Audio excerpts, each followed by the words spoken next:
Hello everyone, I hope you guys are doing good. So today we'll be discussing another problem of our Blank 75 series. The problem of the day would be problem 268, missing number. So for the given problem, we have been given an array nums containing n distinct numbers in the range 0 to n, and we have to return the only number in the range that is missing from the array. So let's understand the problem with the help of an example.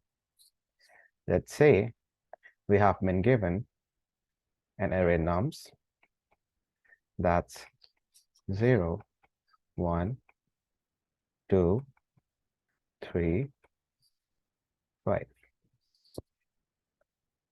So the length of this array is 5, and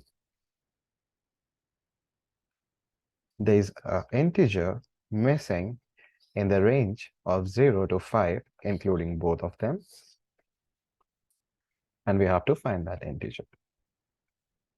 As we can easily see, our output in this case would be 4, as 4 is missing from our input array.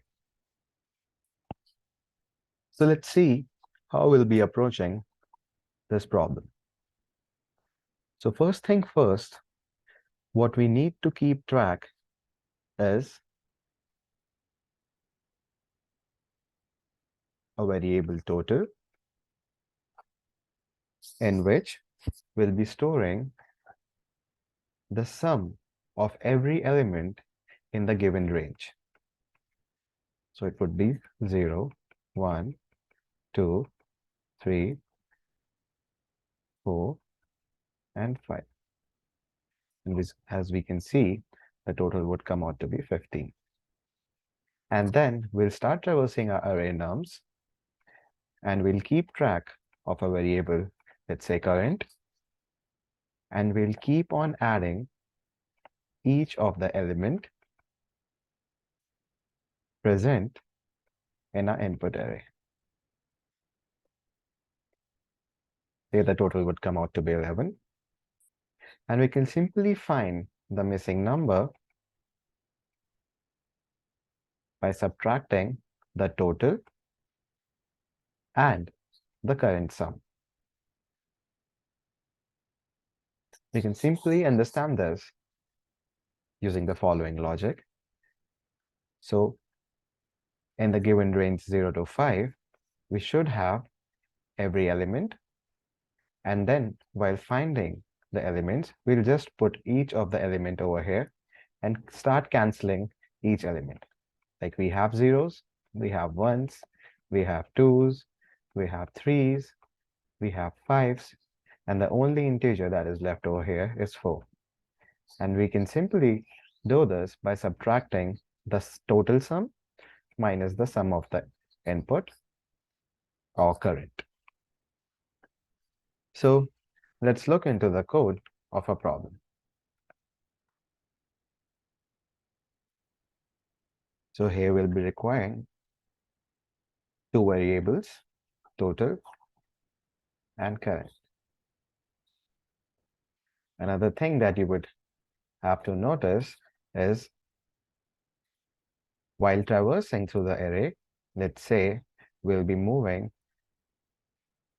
in the range n, or the length of integer array nums. So while moving in that range, we can simply calculate total by adding each index, and we can calculate the current by adding the element at each index. But the catch over here is that if we start doing this, we'll miss the integer n while calculating our variable total, because we'll only move from I equals to 0 to I equals to n minus 1. And we only have to do this because we have to be in the range of our input. So what we'll do is, we'll just initiate or initialize our total variable as len of nums, or as we were mentioning over here, n. And we'll initialize our current variable as 0. Then we will start traversing our array.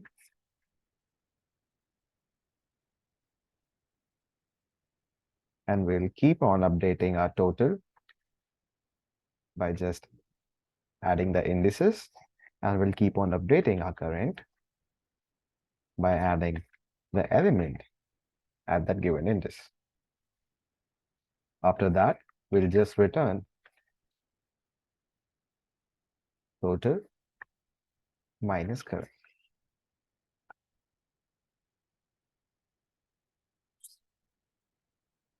Let's check our solution.